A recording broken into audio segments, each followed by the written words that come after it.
Hello and welcome everybody. दोस्तों आज हम निफ्टी में फर्दर क्या उम्मीद करेंगे इस पे बातचीत करेंगे। दोस्तों Nifty related sectors, GDP, inflation और फर्दर एस्टिमेट पे आज हम बातचीत दोस्तों करेंगे। दोस्तों हमारी बातचीत 4 पार्ट में डिवाइड की होगी।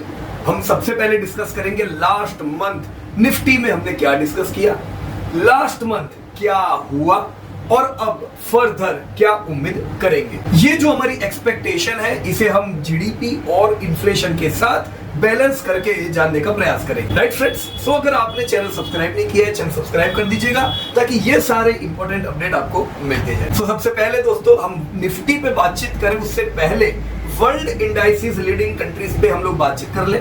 निफ्टी दोस्तों लाइफ टाइम हाई पे ट्रेड कर रहा है अपने स्ट्रॉन्ग ग्रोथ और ऑप्टिमिस्टिक फ्यूचर को ध्यान में रख के।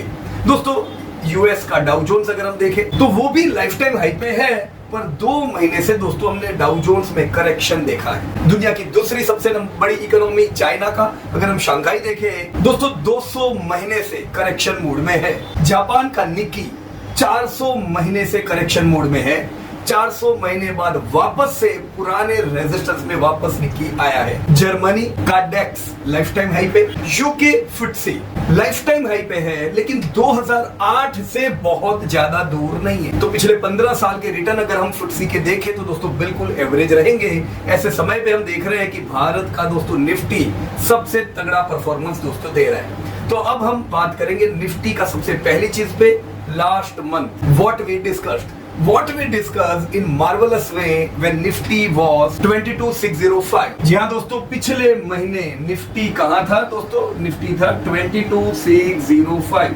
दोस्तों हमने पिछले महीने क्या बात की दोस्तों? निफ्टी में पिछले 6 महीने से हम हायर हाई देख रहे थे, इसीलिए हमने पिछले महीने प्रीवियस मंथ का लो 27,777 ट्रैक करने को कहा था, क्योंकि ये जो पॉजिटिव बायस है ये कंटिन्यू रह सकता है अगर निफ्टी 21,777 सस्टेन करता है। जब तक ये टूटे ना तब तक नेगेटिव होने का जरूर नहीं है, निफ्टी पॉजिटिव स्टांस में आगे बढ़ सकता है। तो पॉजिटिव कहां तक बढ़ सकता है दोस्तों? निफ्टी 7th मंथ एक नया हाई लगा सकता है 22,999 का। दोस्तों ये हमारा पहला टारगेट था पिछले महीने के लिए। Further 23,394 this was second target और फर्दर 24,404। दोस्तों 24,404 टारगेट अगर आता है तो ये ध्यान रखें कि ईयरली इंडाइसिस व्यू जो हर साल जनवरी में पहली तारीख को पेश करते हैं, इस ईयरली इंडाइसिस व्यू के हिसाब से दोस्तों हमने ये साल का पहला टारगेट 24,413 ऑलरेडी अज्यूम किया था। तो अगर निफ्टी 24,404 आता है तो हम ये मान सकते हैं कि चलो हम पहले टारगेट तक ऑलमोस्ट पहुंचे। दोस्तों ये हुई पॉजिटिव बात है, पर दोस्तों निफ्टी नेगेटिव भी हो सकता है क्योंकि 6 महीने से कंटिन्यू रह रही है। अब नेगेटिव ट्रेंड में निफ्टी तभी आएगा अगर निफ्टी 21,777 ब्रेक करता है। तो 21,777 के नीचे 2-3 महीने का नेगेटिव ट्रेंड, अगर इसके ऊपर रहता है तो दोस्तों हमारे टारगेट सब ऑलरेडी सेट है। ये थी दोस्तों हमारी मार्वलस मई महीने की बातचीत। अब दोस्तों हम देखते हैं एक्चुअल में मई महीने में क्या हुआ। Right, so what happened in marvellous में? दोस्तों मार्वलस में निफ्टी आया 22,531। तो दोस्तों प्रीवियस मंथ से हमने थोड़ा नीचे निफ्टी को आते मई महीने में देखा। दोस्तों मई महीने में असल में हुआ क्या? जैसा हमने महीने की शुरुआत में डिस्कस किया था कि निफ्टी 21,777 के ऊपर ट्रैक करता है तो पॉजिटिव बायस में रह सकता है। ठीक दोस्तों वैसा ही हुआ। निफ्टी ने 21,777 का सपोर्ट लिया और इसीलिए हमने पॉजिटिव बायस शुरुआत में निफ्टी में देखा। दोस्तों निफ्टी के 21,777 के ऊपर रहने के कारण हमने 24 मई को ये पहला टारगेट 22,999 क्लियर होते देखा। तो दोस्तों फर्स्ट टारगेट 24th को क्लियर हो गया और दोस्तों ध्यान रखें ये नया लाइफ टाइम हाई था। जी हाँ दोस्तों, निफ्टी इस दिन 23,000 के एक नए बेंचमार्क तक पहुंचा। दोस्तों निफ्टी पहली बार 22,000 15th जनवरी को पहुंचा था। तो दोस्तों 22 से 23 आने में निफ्टी को कितने दिन लगे? सिर्फ दोस्तों 130 डेज में, जो असल में सैटरडे संडे और छुट्टियां भी इसमें गिनी जाती है। तो अगर हम ट्रेडिंग देखी ने दोस्तों 90 दिनों में निफ्टी ने 22,000 से 23,000 की एक बढ़िया सी छलांग लगाई। दोस्तों 24 तारीख के बाद के ही दिन निफ्टी ने एक नया हाई 23,111 का लगाया और यहां से दोस्तों सेलिंग प्रेशर आया। दोस्तों लास्ट वीक वॉलेटिलिटी रही, क्योंकि जून के पहले वीक में दोस्तों इलेक्शन के रिजल्ट डिक्लेयर होने वाले थे। सो इसी को ध्यान में रख के दोस्तों आखिरी 5 दिनों में निफ्टी 23,111 से 22,531 का एक करेक्शन में आया। अभी भी 22,413 का जो हमारा ईयरली इंडाइसिस व्यू का टारगेट है वो अभी भी पेंडिंग ही रहता है। राइट फ्रेंड्स, तो मई महीने में क्या हुआ, 6 महीने के पॉजिटिव बायस हम देख चुके थे।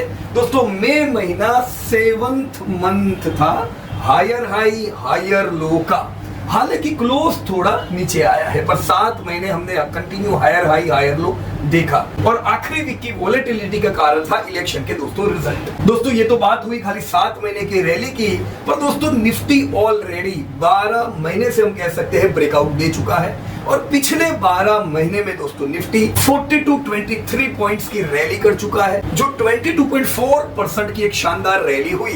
दोस्तों इस 12 महीने की 4223 पॉइंट की रैली से पहले 20 महीने तक निफ्टी एक लंबे करेक्शन में था, और दोस्तों उस करेक्शन में 3422 पॉइंट्स का हमने एक फॉल देखा था। तो पूरे 20 महीने दोस्तों बाजार एक लंबा समय नहीं चला, ये समय था दोस्तों एसआईपी करने का, ये समय था एक्यूमुलेट करने का। दोस्तों आप में से जो लोगों ने ये पूरे 20 महीने का फायदा उठाया, एक्यूमुलेट किया, अब दोस्तों ये जो पिछले 12 महीने से रैली आपने देखी है, इसका आप फायदा दोस्तों उठा पाए होंगे। सो दोस्तों ये रूल कभी भूलना नहीं है, buy during falls and avoid buying during rallies. अब दोस्तों बाजार रैली मोड में है, so enjoy the rally as you have already bought during the fall. अब दोस्तों मई महीना खत्म हो गया है। मई महीना दोस्तों डोजी कैंडल के साथ क्लोज हुआ, क्योंकि मई महीने में हम जिधर खुले हमने एक लाइफ टाइम हाई लगाया, हमने लो लगाया, पर ये लो प्रीवियस लो को बचाता हुआ था, जबकि इससे विपरीत डाउ जोन्स ने तो नया लो लगा दिया था। तो हमने मंथली लो नहीं लगाया और क्लोज जिधर ओपन हुआ उधर ही हुए। तो दोस्तों ये हुई एक डेजी कैंडल। डोजी का मतलब इनडिसिसिव कैंडल पिछले महीने हुई, इसे ना हम बुलिश कैंडल कहेंगे ना बेरिश कहेंगे। 12 महीने की रैली और 7 महीने के हायर हाई कंटिन्यू देखने के बाद यह डोजी कैंडल दोस्तों बनी है। इससे हम आने वाले जून महीने की दोस्तों रणनीति तैयार करेंगे। ऑलराइट फ्रेंड्स, तो अब जून महीने में हम क्या उम्मीद करें, निफ्टी किधर है, 22,531 दोस्तों आ चुकी है। प्रीवियस मंथ याद रखे 7 महीने के हायर हाई थे और डोजी कैंडल बनी थी। सबसे इंपॉर्टेंट 31 तारीख को जीडीपी डेटा आए, उसके साथ 4 तारीख को दोस्तों इलेक्शन के रिजल्ट, ये दोनों ही ट्रिगर बड़े ट्रिगर थे दोस्तों इंडियन मार्केट के लिए। ऑलराइट दोस्तों, जीडीपी शानदार आया, पिछले साल के मुकाबले भी इस साल का जीडीपी ग्रोथ बढ़िया रहा और अगले साल और 7.2% की एक शानदार ग्रोथ दोस्तों उम्मीद कर रहे हैं। तो जीडीपी में कोई दिक्कत नहीं है। 4 तारीख के जो इलेक्शन के रिजल्ट आए दोस्तों ये मिक्स आए, बीजेपी को सीट से ज्यादा मिली, लेकिन उनके अकेले के दम पे स्पष्ट बहुमति नहीं थी, तो कुछ सपोर्ट लेके बीजेपी को अब दोस्तों सरकार बनानी होगी। तो इन चीजों के ऊपर अब जून महीने में हम क्या उम्मीद करेंगे दोस्तों, जैसा मैंने ऑलरेडी आपको बताया कि डोजी कैंडल बनी थी, तो डोजी के टेल को दोस्तों हम ट्रैक करेंगे, यानी प्रीवियस मंथ का लो। हमने कितने महीने का हायर हाई देखा है, 7 मंथ से दोस्तों हम continue higher high higher low कर रहे हैं। मतलब नया हाई लगाना बिल्कुल नॉर्मल है, नया लो लगाना नॉर्मल सिनेरियो नहीं है इंडियन मार्केट में। तो हम क्या ट्रैक करेंगे, लो। और लो कितना है दोस्तों, 21,821। तो ये बिल्कुल ध्यान रखें दोस्तों, 21,821 के ऊपर जब तक बाजार है हम और नए हाई उम्मीद करेंगे। नेगेटिव ट्रेंड में तभी आ सकते हैं अगर बाजार 21,821 तोड़ता है। अब वॉलेटिलिटी हाई होगी इलेक्शन की वजह से, तो 21,820 तोड़ता है, उससे ज्यादा इंपॉर्टेंट है कि नीचे क्लोज रहता है कि नहीं। अगर 21,821 के नीचे क्लोज रहने लगा तो समझ लीजिए 2-3 महीने का एक करेक्शन शुरू। पर दोस्तों वॉलेटिलिटी में ये लो लगाए भी, पर 21,821 के ऊपर सस्टेन रहता है, तो दोस्तों हम टारगेट्स उम्मीद करेंगे, हम 8वां महीना हायर हाई उम्मीद करेंगे। तो दोस्तों ये हायर हाई कितना, दोस्तों हमारा पहला टारगेट ये महीने का रहेगा, मैं ये रिमूव कर देता हूं पुराना 22,999। दोस्तों पहला टारगेट जून महीने का 23,154, ये होगा दोस्तों जून महीने का फर्स्ट टारगेट, जो एक नया लाइफ टाइम हाई होगा। दोस्तों दूसरा टारगेट 23,777 होगा दोस्तों दूसरा टारगेट। दोस्तों तो 23,777 का आने का मतलब है कि जो हमने ईयरली टारगेट अज्यूम किया था, सॉरी 22 नहीं 23, दोस्तों ईयरली जो हमारा टारगेट था 23,413 का, ये हमारा क्लियर हो जाएगा। दोस्तों जनवरी महीने में जो एक टारगेट लेके चलते थे 23,413, वो पूरा कब होगा दोस्तों? जून महीने में। पर किस केस में? अगर 21,821 के ऊपर रहते हैं तो, राइट। तो इसके ऊपर फर्स्ट टारगेट 23,154, सेकंड टारगेट 23,777 जो क्लियर कर देगा आपका ये टारगेट। दोस्तों जब बाजार टारगेट पे आता है, थोड़ा सेलिंग प्रेशर वहां पे दिखता है और दिखना चाहिए। 23,413 पे कुछ सेलिंग प्रेशर दोस्तों हम उम्मीद करेंगे। पर दोस्तों अगर बाजार इससे भी आगे निकलता है तो आपका जून का तीसरा टारगेट रहना चाहिए 24,444, राइट। पर अभी मैं कितना उम्मीद करूंगा? 23,413।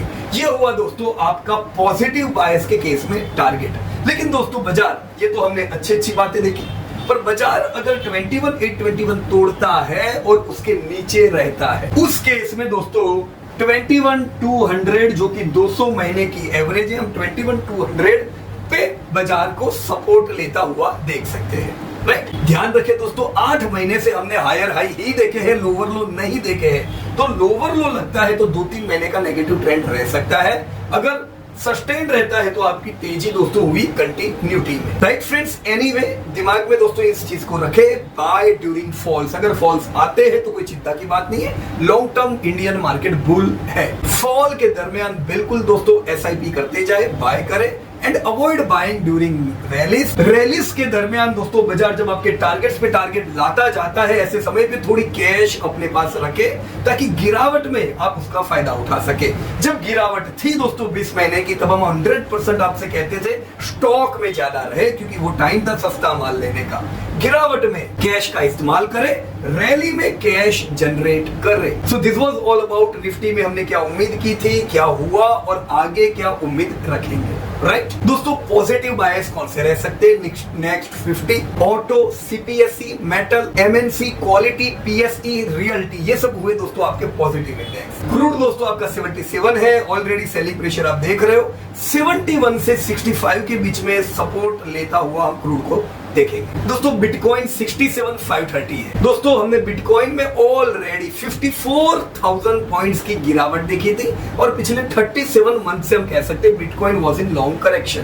बिटकॉइन अपने 37 महीने के करेक्शन को तोड़ के रैली में एंटर हो सकता है अगर 71,873 के ऊपर ट्रैक करता है तो 71,783 के ऊपर बुलिश, नहीं तो जो करेक्शन कंटिन्यू है 37 मंथ से, वो दोस्तों इसी प्रकार से कंटिन्यू रह सकता है। गोल्ड दोस्तों 72,050, हमने बहुत शानदार ऑलरेडी रैली दोस्तों गोल्ड में देखी हुई है और गोल्ड आपके अज्यूम्ड टारगेट की ओर जाता नजर आ रहा है। दोस्तों 77,470 आपका टारगेट था, तो गोल्ड टारगेट की ओर है और टारगेट आ सकता है अगर 70,000 को सस्टेन करता है। 70,100 के ऊपर गोल्ड में तेजी कंटिन्यू रहेगी।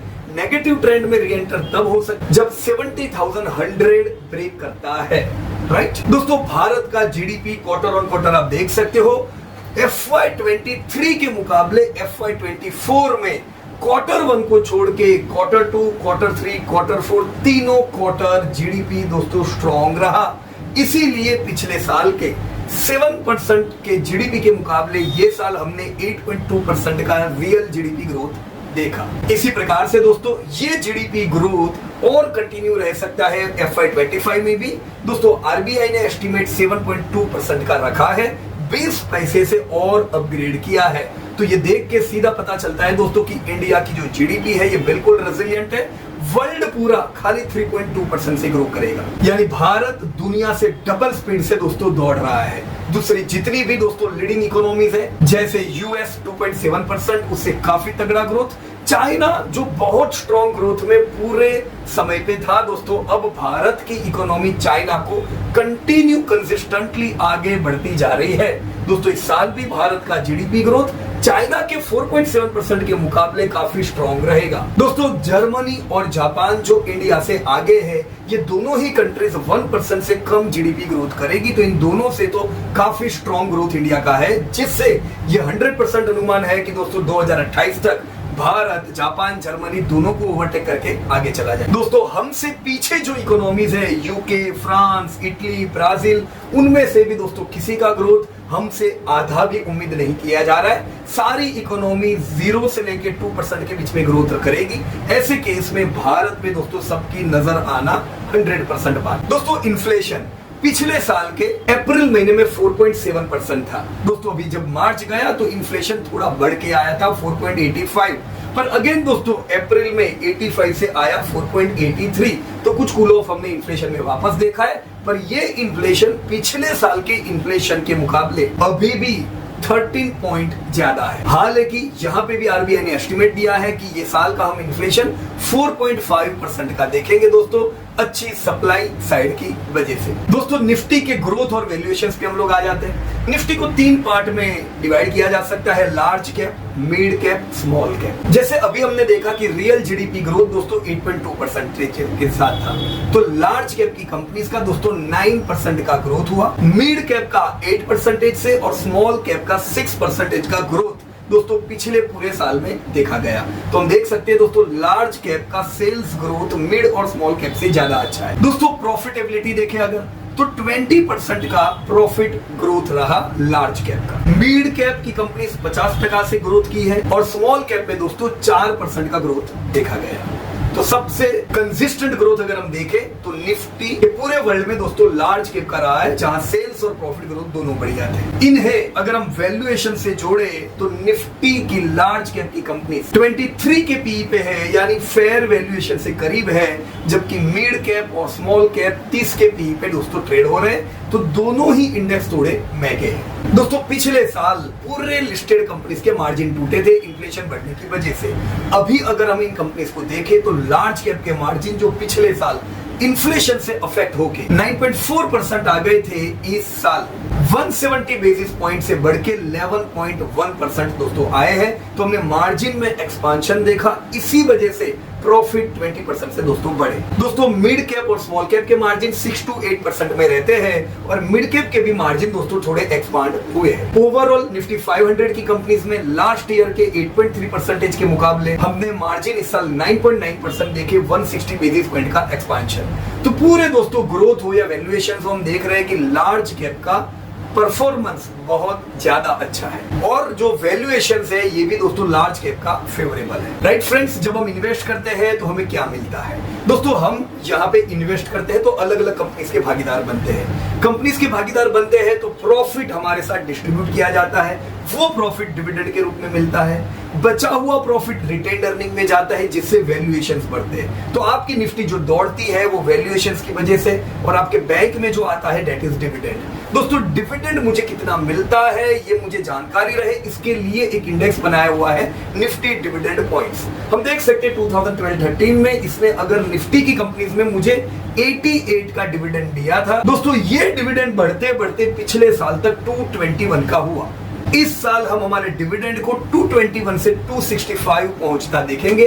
तो रेडी हो जाओ दोस्तों, पिछले साल भी आपकी डिविडेंड अर्निंग बढ़ी थी, ये साल भी दोस्तों आपकी डिविडेंड अर्निंग शानदार बढ़ेगी। दोस्तों पिछले 12 सालों में क्लियर है कि 3 गुना डिविडेंड इनकम दोस्तों बढ़ चुकी है। राइट फ्रेंड्स, मैं आखिर में आ जाता हूं निफ्टी के फेयर वैल्यूएशंस पे। मैंने यहाँ पे आपको 26 साल का हिस्टोरिकल रिकॉर्ड दिया है, जहां पे सबसे पहले जीडीपी के डेटा है। So as you can see दोस्तों 1998 में 0.4 ट्रिलियन की आपकी इकोनॉमी थी। ये इकोनॉमी बढ़ते बढ़ते अभी जो ईयर एंड हुआ है 3.7 ट्रिलियन पहुंची है। सो लास्ट 25 इयर्स का ग्रोथ हम 9.1% का दोस्तों देख रहे हैं। दोस्तों जब जीडीपी एक्सपांड होती है, आपकी कंपनीज के धंधे बढ़ते हैं और प्रॉफिट्स बढ़ते हैं। दोस्तों शेयर बाजार में आपके हिस्से के प्रॉफिट्स ईपीएस में देखे जाते हैं। तो अगर मैं निफ्टी का ईपीएस देखूं तो 98 में जो निफ्टी में 70 रुपीस की अर्निंग होती थी, ये बढ़ते बढ़ते पिछले साल दोस्तों 970 तक अर्निंग पहुंची है। अब सीधी बात है दोस्तों कि अगर आपको 70 की अर्निंग मिलती थी तो निफ्टी का प्राइस भी वैसा होगा, 1200 से 1000 के बीच में। यही 70 की आपकी एनुअल अर्निंग अब 970 पहुंच चुकी है, जो अनेक मल्टीपल टाइम बढ़ी है। इसी वजह से आपकी निफ्टी जो 1000 के करीब थी वो 22,000 पहुंच चुकी है। बिल्कुल क्लियर बात रखे दोस्तों कि निफ्टी तब टूटती है जब अनुमान ऐसे हो कि ये ईपीएस नीचे आएगा। जब तक ईपीएस ग्रो करता जाता है आपकी निफ्टी बढ़ती जाती है। आप हिस्टोरिकल वैल्यूएशन अगर देखो तो दोस्तों लॉन्ग पूरे 26 सालों में निफ्टी 21 के फेयर वैल्यूएशन से आगे बढ़ा है। दोस्तों बुरे समय में वैल्यूएशन 16-18 आ जाते हैं और अच्छे समय पे पी आपका 25-28 भी आ जाता है। तो फेयर वैल्यू हुआ दोस्तों 21। कभी भी मैं 21 के फेयर पी पे निफ्टी को लेता हूं दोस्तों, वो सौदा दोस्तों फेयर सौदा हुआ। अब इन चीजों के आधार पे मैं फ्यूचर में क्या उम्मीद करूं दोस्तों, इस साल मेरी उम्मीद है कि भारत की इकोनॉमी 4 ट्रिलियन यूएसडी जीडीपी पे पहुंचेगी। आपकी जो निफ्टी की ईपीएस है 970 की, ये पहली बार 4 डिजिट में आने वाली है। तो इस साल में ईपीएस 1086 उम्मीद कर रहा हूं और 1086 के ईपीएस के हिसाब से फेयर पी 22,800 का होता है। तो 22,800 का निफ्टी दोस्तों महंगा नहीं हुआ। फर्दर 12% का ग्रोथ दोस्तों मैं उम्मीद करूंगा अर्निंग में। ये दोस्तों बिल्कुल कंजर्वेटिव ग्रोथ। दोस्तों इसी 12% ग्रोथ की उम्मीद पे आपकी ईपीएस 1900 पहुंचती है और निफ्टी की फेयर वैल्यू दोस्तों 40,000 पार करती है। तो कोई डाउट नहीं है दोस्तों, 2030 तक हम निफ्टी का टारगेट जरूर 40,000 रख सकते हैं, इसमें कोई शंका नहीं होनी चाहिए। राइट फ्रेंड्स, तो this was all about your Nifty. मुझे उम्मीद है आज जो हमने निफ्टी पे डिस्कस किया ये जरूर दोस्तों काम लगेगा। मुझे चैट बॉक्स में जरूर बताइएगा आप निफ्टी से क्या उम्मीद रखते हो। So thank you very much and जय हिंद टू एवरीबॉडी।